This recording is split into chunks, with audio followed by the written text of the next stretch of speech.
Day 11. It is late right now. It's like 2:30. And today is one of those days that I really don't want to make this video. I'm so tired. I want to go to sleep. But I also don't want to rush through this video. So, what happened today? Before I even get into that, I saw someone's comment. I recently hit 1,000 subscribers, so I was on the app and I saw someone's comments. He said something along the lines of, why are you hitting up the bigger accounting firms? Just hit the local accounting firms, blah, blah, blah, because I'm still looking for accounting firms right now. I had another accounting firm meeting today, and to answer the question directly, I have been hitting smaller accounting firms. I've been hitting both of them up. You know, I mentioned it in my old videos. I tried that and I tried that. But the problem is, whenever you hit up the smaller accounting firms, they don't work with like big projects like what I'm trying to do. They don't do M&A transactions. They just do your taxes. That's different. That's why you have to find the sweet spot. They have to be big enough to where they can help you with your transactions, but they also don't have to be too big where like everyone hits them up.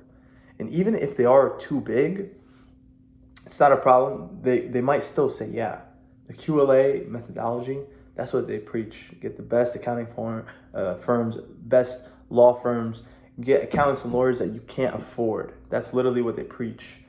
And what you're talking about isn't something I haven't thought about. My lawyer on my board right now actually recommended that to me. He told me, yeah, definitely go with a smaller accounting firm. And then you could like upgrade later on. And I know that, right? Right now, I'm just trying to get the fish on the hook. That's what I'm trying to do. I'm trying to get some yeses.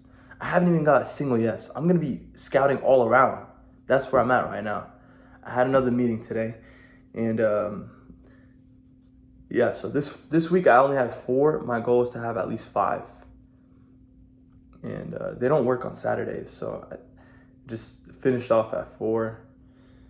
And what happened with that meeting? Basically, me and the guy had a great conversation, and he told me that they don't do deferred fees, and that's the bad news. But the good news is he recommended me to a different accounting firm, and he has a friend in that accounting firm that he's referring me to. So, yeah, that's the next step right now. I'm starting to get referrals.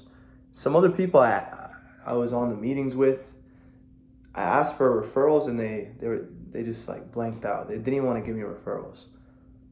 But I know for a fact that people do rollover fees, deferred fees, or success fees. I know for a fact they do that. And since it's out there, that's what I want, and that's what I'm gonna get. And that's the mission right now. Listen, I'm trying to make money when I don't have money. I'm not gonna pay these accounts. I've had different offers from different firms. I've had someone tell me, hey, I'm gonna charge you 75% of the fees on deals that don't go through, but I will charge you a premium on the deals that do go through. So I've had offers. I've had someone say you need a 25K retainer fee, right?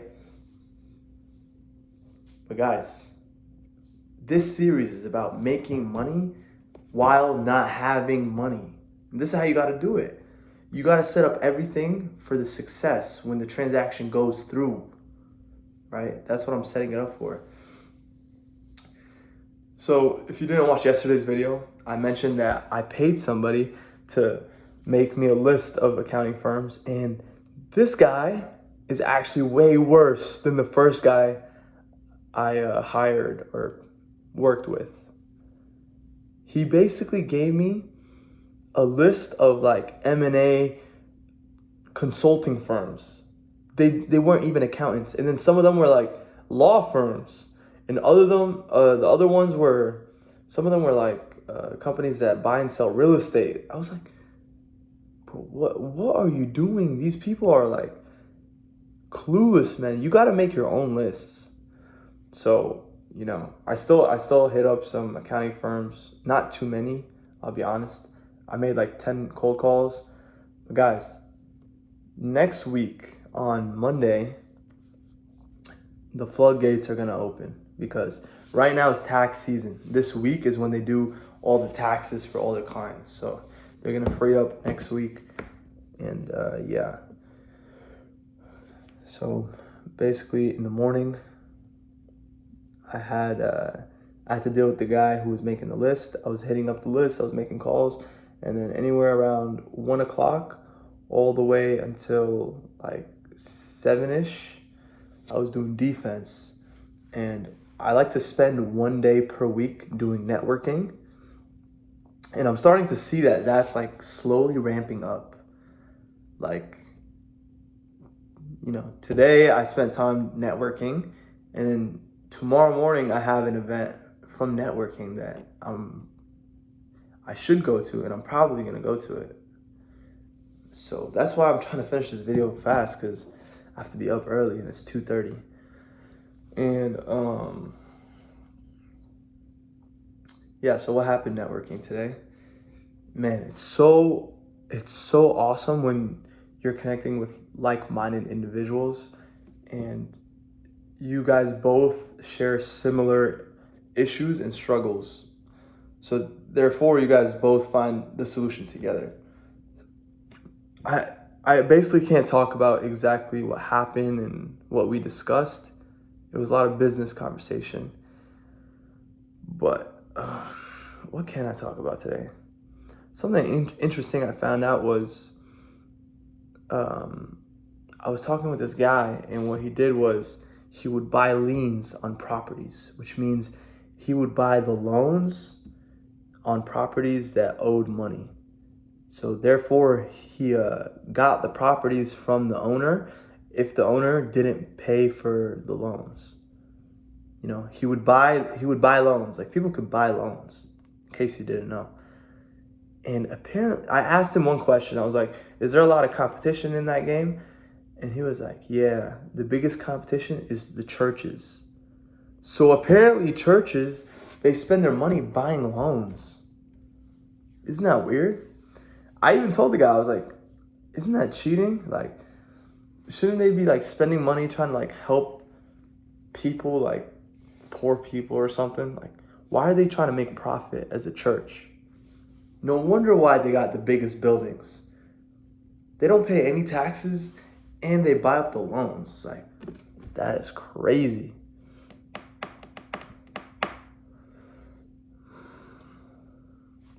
But yeah, hitting defensive numbers today was kind of hard. I don't know why it's been like slower. Yeah. Something else I was listening to today, I was listening to a lot of Larry Fink interviews, a lot of Jamie Dimon interviews, and yeah, these people are super interesting, man. It makes me question a lot of things.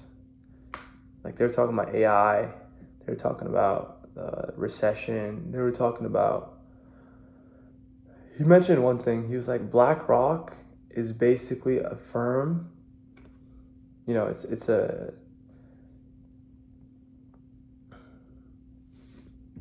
an asset managing firm. So like, even though they manage like $10 trillion in assets, that doesn't mean that Larry Fink is worth $10 trillion. He basically makes money off of the fees. But the people that really own the assets are the investors behind BlackRock. Those investors shape BlackRock. Like, they kind of control BlackRock. I don't know. I don't even know what to believe anymore nowadays, man. It's crazy. But yeah. So today I hit a lot of extra defense compared to offense. And I was thinking about this. They say a great defense is a great offense. But the truth is, a great offense is a great offense and a great defense. Like if you look at Patrick Mahomes and the Chiefs, they got an amazing offense. It protects the team. It protects the defense. Like for example, right? Let's say Kyrie Irving. You're guarding Kyrie Irving. You have the best defense in the world, right? But a great defense beats a great offense. No matter how great you are at guarding Kyrie Irving, if he gets that shot off and he has great offense, he's going to beat you. You guys are both great, but this one is more powerful offense. Like Damian Lillard, right? You could be the greatest defender in the world. You could be Paul George, 6'8", 6'9", and you're guarding him up close in his face near half court. And, you'll be right there in his face. But if he's great enough with his offense, he's making it no matter what. Doesn't matter, man. It doesn't matter. So, right now, my biggest defense is a great offense. The offense has been pissing me off. It's a lot worse when you're trying to deal with all this stuff and there's speed bumps while I'm showing it on video. And today when I was having that conversation, networking today, there's certain things in business you can't talk about. Certain private situations, sensitive information, sensitive issues, sensitive, there's a lot of sensitivity, a lot of private information. So it kind of makes me think that, making these videos could only kind of hurt me because, I shouldn't be sharing things. I don't know. I don't truly, deep down, I don't really believe that. I don't really care. I think a lot of people think they're more important than they are. And I don't want to adopt that mindset where I think I'm more important than I am. To me, in my perspective, in my head, yeah, I'm important, right? But I'm able to think outside of my box. I'm able to think outside of just my perspective. And the truth is, nobody's really that important. Michael Jackson was the most influential, famous person in the world, and he died, and kids nowadays don't even know who MJ is. So if these kids nowadays don't even care who MJ is, and he was the most famous person in the world, why do you think you're so important? That's the truth. Answer that. Why do you really care? Now, granted, there is going to be sensitive information along the lines, NDAs and stuff like that I have to sign. And I'm not planning on sharing specific details of situations. I'm not going to tell you the exact profit of 2019 that this business made on this address. I'm obviously not going to be that specific, right? I'm going to speak in broad terms. Yeah. What else?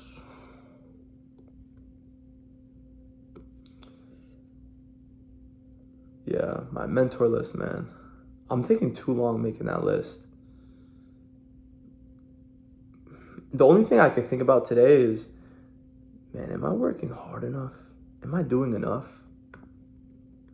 How many people think about it in terms of hours per week? How many hours per week is considered hard work? Do you consider 40 hours a week hard work? And then even if you're working the whole time, there's a difference between efficient work and just autopilot work, as I call it. There's some days when I used to work a job, I would be so focused on offense that when it came time for defense, I was on straight autopilot. Are you on autopilot, or are you actually present when you're doing stuff? Sometimes I get these weird thoughts that when I think about autopilot, when you're a kid, you don't remember memory until maybe you're 3, 4 years old. Some people don't have any memory until the second grade or third grade of their life. Sometimes it takes people a little bit longer. So during that time in their life, when they were really young, they were on autopilot. So what if there's still some people out there that are on autopilot? They just never broke out of it.